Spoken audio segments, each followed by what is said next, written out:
Welcome to the Schools of Excellence podcast, where we have conversations about education, leadership, and building a school of excellence.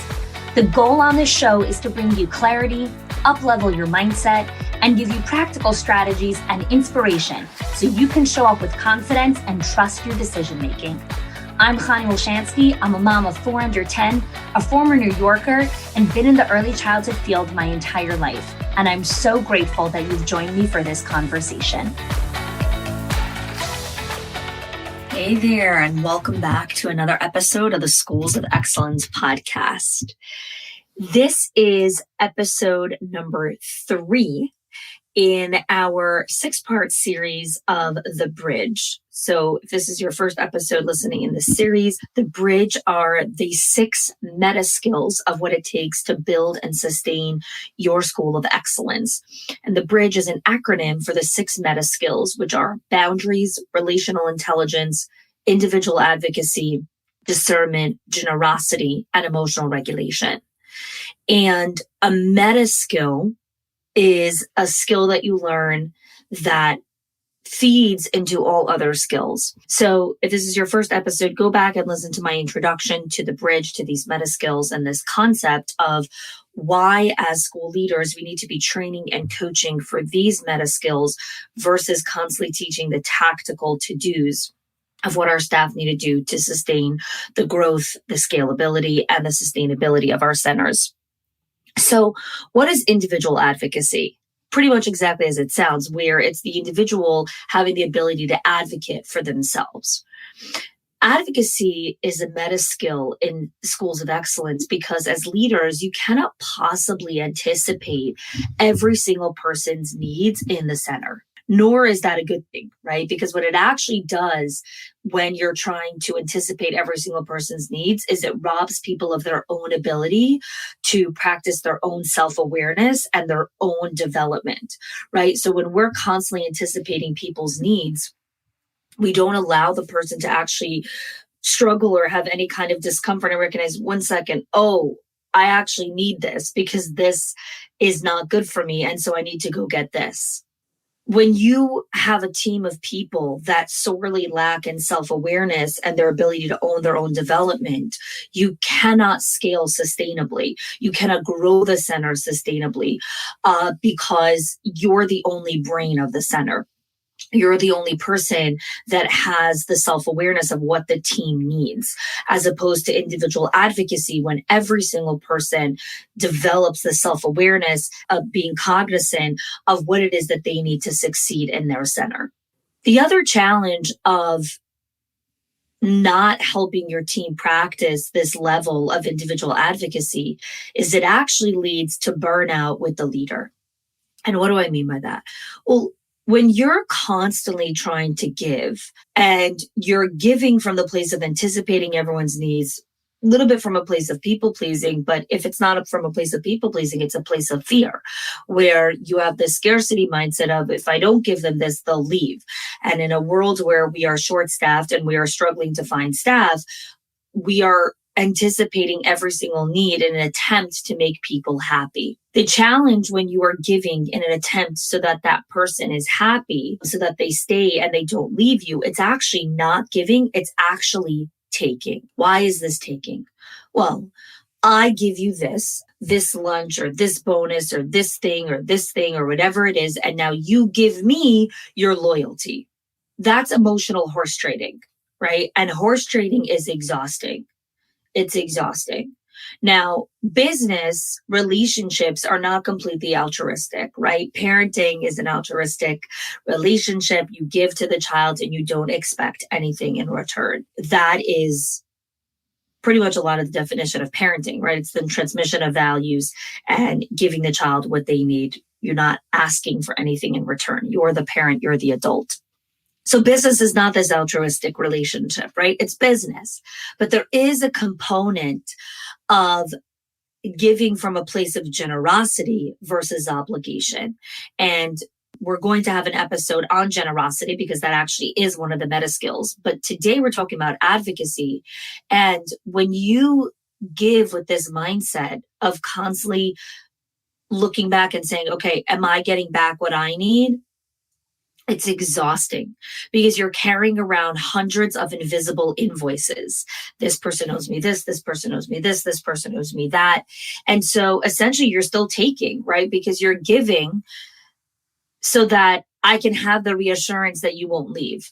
I'm giving you this so I can have the reassurance that you won't reject our school and go somewhere else. And when you create advocacy with your team and you teach your team how to ask for what they need, right? You teach your team how to communicate with you. This is what I need. This is what's hard for me. This is the challenge.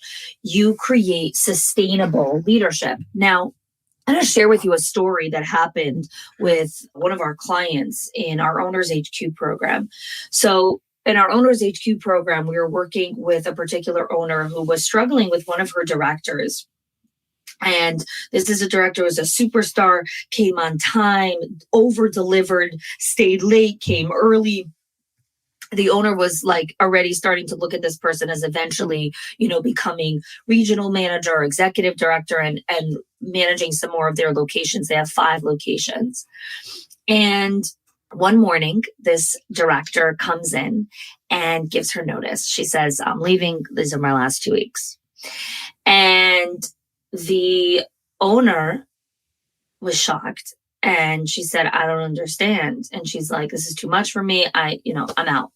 And the owner pinged me and she's like, SOS, can I, talk to you because I don't know what to do.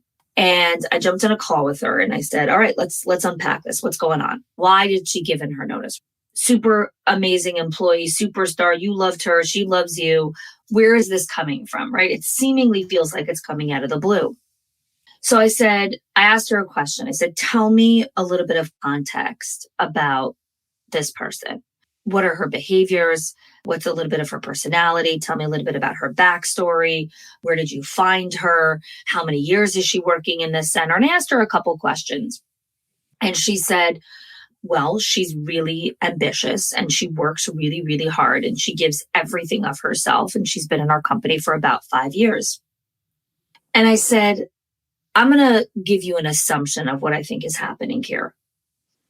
When people give of themselves, right? They give and they give and they give, like this employee. When they give in an unsustainable way, it works until it doesn't. So she's coming early, she's leaving late, she's giving of herself, she's doing all the things, she's coming in on the weekend, but it's not sustainable, right? Because nobody can work like that long term. So she gave and gave until she couldn't anymore. But because she lacks the communication and individual advocacy skills, she's doing what she does when she's in a state of crisis, which is flight, right? There's fight, flight, or freeze. And so she's fleeing. She feels like she's trapped in a situation where she can't get out of. She's overworking herself. She doesn't know how to communicate, I want to work less hours, even though you've told her dozens and dozens of times, don't come in early, don't come in on the weekend, don't do this. It doesn't matter what you're telling her. She has her own nervous system. She has her own regulation. She has her own sense of worthiness where she feels she gets significance and worthiness from working. And you telling her not to work isn't going to help. And now she's like, I'm done. I'm out. And the owner said, I don't know. This feels like a hypothesis. And I said, well, it is a hypothesis. Why don't you go and test the hypothesis out and have a conversation with her and get back to me and let me know how it goes. So she went to have a conversation with this director and the hypothesis proved to be true. The director told her, I feel like I've become addicted to work. I only think about work. The first thing I wake up in the morning is I think about going to work. I think about producing. I think about achieving and succeeding. And I am exhausted and I cannot continue to run and operate like this. So I need to leave.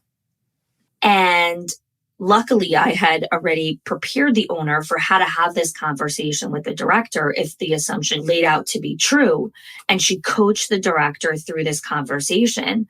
And when they finished the conversation, the owner walked her through some of the strategies that they were going to be working through to help her develop a work-life integration, to help her understand how to slowly start letting go of this all or nothing, right? This addiction to work. Either she's always working or she's not working at all, and creating some semblance of balance of integrating what she wants to have in her life, other ambitions that she has, right? Besides for work. Work is not the only place to be ambitious in life. And this person's staying.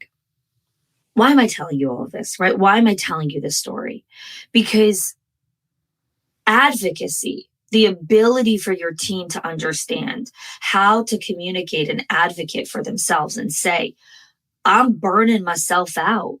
Can you help me figure out how to integrate my life better? As opposed to what this director did, which was, I'm out. Here's my 2-week notice. I can't do this anymore. What you have to remember as an owner is it doesn't matter what you tell your people. It doesn't matter if you tell them, don't work like this, don't come early, don't do this. It doesn't matter. If a person finds significance and meaning and worthiness from doing those actions, you telling them to stop is not going to get them to stop.